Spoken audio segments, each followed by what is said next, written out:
So it's just really trying to stay organized, making sure you're using your time at the right place. Right? There's times when she's just like, I'm tired, right? I don't want to practice today. And I'm like, do you want to get on a team? Like I have to, reiterate, this is what we're doing this for. Welcome to another episode of Beyond the Steps, produced by Apollo Performance and Turning Point Dance Creations. In last week's episode, we learned the basics of college dance recruiting. Now it is time to talk about the parent side, because let's be honest, it can be a whole lot. Treshawn, you have been in the thick of it with your daughter as both a mom and as an educator. Let's get real about what it looks like day to day. You ready? Yes.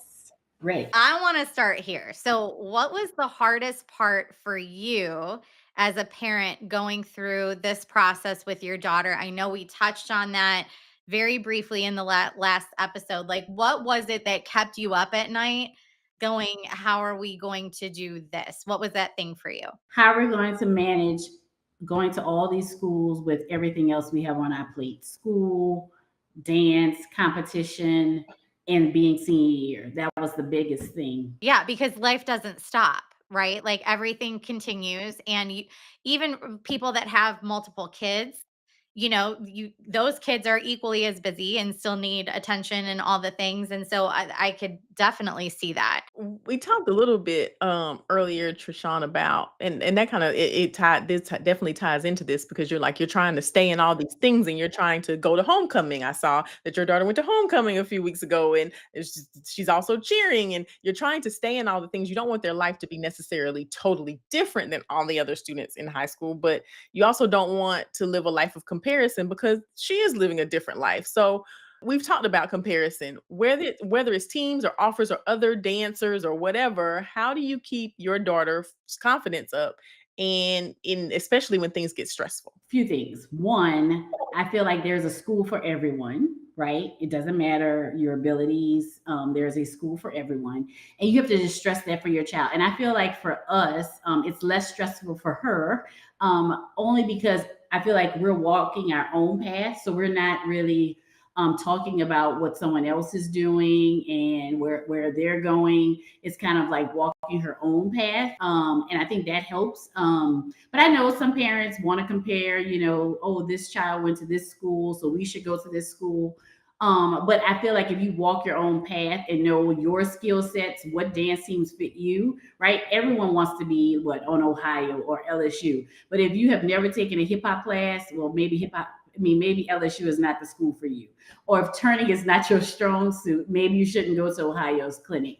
So it's really just making sure your child knows their strengths and weaknesses, and also just making sure that they're walking their own path and not worrying about what others are doing. I really feel like it's important to point out here too, that we're talking specifically about the collegiate dance world, right? But we've also had an episode where we've talked to more commercial competitive audition process with CDI, Commercial Dance Intensive. And then we talked to the director of Steps on Broadway, who they do more of a preparing for a company dance, or collegiate dance department type situation.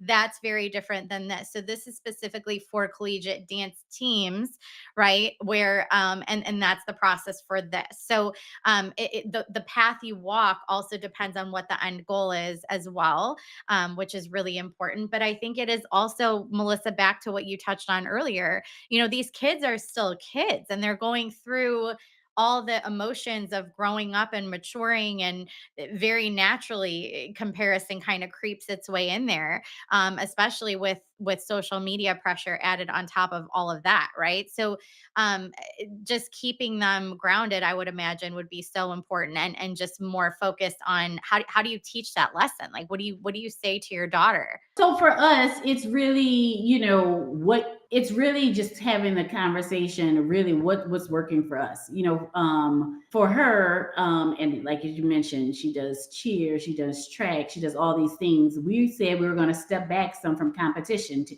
this year, right? Still training, still doing all the things, but stepping back because, the travel for trying to get on a team your senior year is a lot. I mean, this is my second weekend at home, and I've been going every weekend for a college visit since August. Right.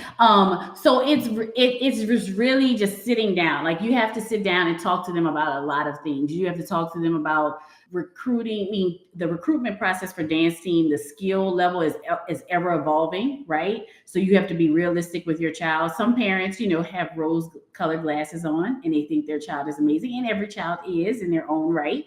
But you have to know, right, where your skill sets lie, and what you need to get on certain teams. And that's something else you have to have a sit down with your child and say, hey, I think you're good, but maybe not on this level, right?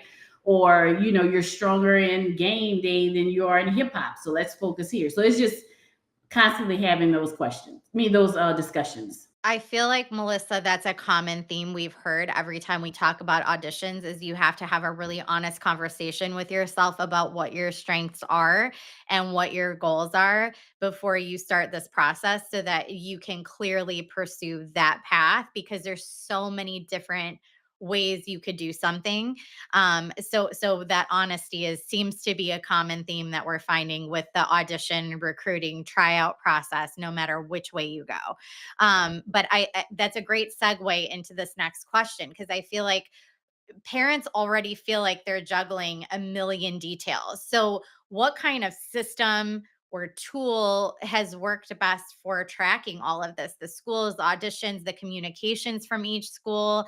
Are you just sort of like, keeping them organized in your email, or are you using a different system for that? So, a few things. One, I would advise everyone, especially if they're in 11th and 12th grade, to get a separate email address. It could be your name, dot your first name, dot last name, dot whatever year you're graduating in. And that's where you have all of your school, college information, and dance team recruiting information go to. That way it's not floating around in your junk mail and the email you use for everything else. So that's the first thing. I have an app that I use. It's called Cozy, but you can use a spreadsheet. It just tracks all of our appointments and travel. You can set reminders for it, so it works for me. So I use that. But parents can use their Outlook calendars. They can create a spreadsheet, and it's really it's really something you have to do. You have to track and manage. Like I said, every school is different. Some schools do hip hop and pom, some do pom and game day, some do hip hop and jazz. So you have to know all of the schools, and I have been creating over the years a spreadsheet with all the schools that list what they do, right? Because if your child does not like pom, don't go visit those schools that do pom, if that's what they compete in. So it's just really trying to stay organized, making sure you're using your time at the right place. It sounds like you're like the central nervous system of this whole thing for your child. And you said this is only the second weekend you've been home since August. It's a lot of time commitment. It's a lot of money commitment. It's a lot of research. And of course, you want to do this for your student. I would also imagine with that investment, it's very hard to see them maybe not be quite as invested as you, or those times when teenagers, kind of fall off or, fall back a little bit, or, there might be a little less intensity than you would like. So how did you learn to be supportive, but also still encouraging or motivating without overstepping or pushing too hard? So for me, I guess because I am a dance educator, it's hard not to push so hard. Right? There's times when she's just like, I'm tired, right? I don't want to practice today. And I'm like, do you want to get on a team? Like I have to, reiterate, this is what we're doing this for. But you don't want them to burn out. So you do have to have a balance. And so you have to understand that. And that was another reason why we decided it was a good time for us to take a step back senior year from competing, because that would have just been too much. I mean, just with the schedule for travel for recruitment, she would have missed every choreography weekend at her studio, right? So it's just kind of, yes. So it's just trying to balance it. I have a student who was considered a top recruit at a university, and they had a recruitment weekend, and she couldn't go to Friday and Saturday because her studio wouldn't let her. Right? She could come Sunday, but that's a balance. So it's like, do you tell a coach that you can't make it and hope they understand? Or do you tell your dance studio, this is my next step, right? So it's a balancing act. So you have, as a parent, have to decide what you're willing to, want to do, right? Do you want to fight those battles or not? Well, it's interesting because, yeah, as a senior, that makes sense, right? Because you want them to have put that period on the end of the sentence and finish out this school age career that they've had and have all the experiences of being at the top and the senior. And, with dance, there's all kinds of special things that happen around that senior year. But at the same time, this is time we have to focus forward because nobody else is going to do that for us. So we have to worry about the next stage of our life and set ourselves up for success there. So I would imagine that that would be a struggle. So I guess my question to you is, as a recruitment trainer, do you see people that start going through this process, and because they're going through the process and really understanding what is going to be required of them if they get accepted into these programs, or what it takes to get into these programs, do you see people go, I don't think I want this anymore. Like, I think this is not for me. Well, I see, not that they don't say it's not for them, but I see them saying, like, stepping back a little bit, and then they're losing those opportunities to get in front of those schools that they want. And then when it comes down to the wire, they go, I don't understand why I didn't make the team. So that's a little bit, hard, right? Because they could have had a shot, right? Because nothing's guaranteed, if they may have put a little bit more effort into going to all the clinics, but they decide to step back because it is a lot. And I get it, right? It's time consuming, it's costly. So you do have to figure out where you put your energy. I love this segment, Melissa, because what I'm really walking away with from all of this is that, as much as all these coaches and everything say they want to hear from the kids and the kids need to communicate, and the kid about, if you want to talk about, okay, what can I do better, coach? Or what do I need to work on today, coach? Or, I have a problem with this. Yes, that communication between coach and player, coach and student is so important. But I'm really hearing that the parent needs to lead through this, and be the supportive actor in the scene. Let's call it, right. Like, we can't just leave it to them. And I think that's my biggest hope as a parent, is that I can understand what this process requires of him and her when they get to those points, and be able to guide them through to these opportunities that are on the other side if they want it. Right? They have to want it, but if they want it. Absolutely. And I hear, the biggest takeaway for me is parents are having to have some hard conversations. Like, I have to imagine, Treshawn, after all of the years that your daughter competed, to have to make that decision to not compete this year was not a fun conversation or an easy conversation to have.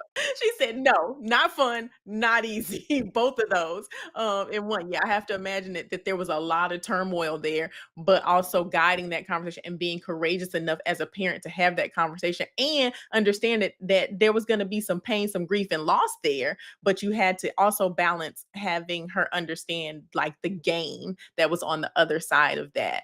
I can only imagine.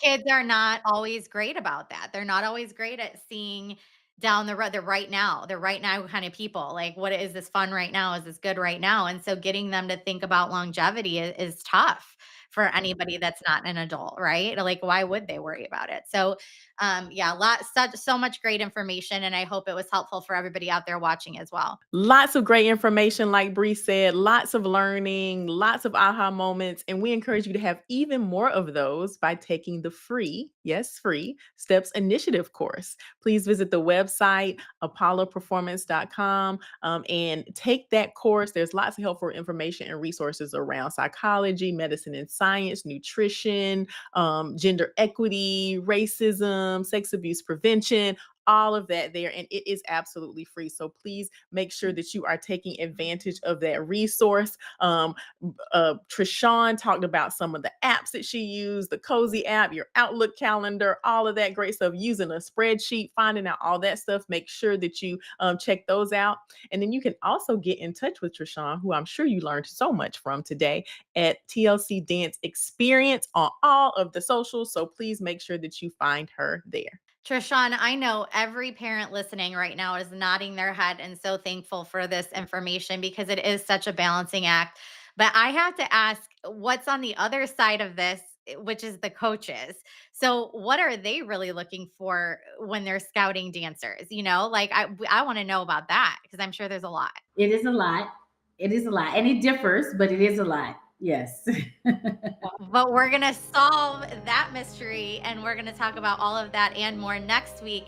We're going to dive into the coach's perspective, what really stands out in a recruit, and how dancers can prepare for those key moments. Stay tuned and join us next week for all those answers and more. Until then, we hope you continue your journey beyond the steps.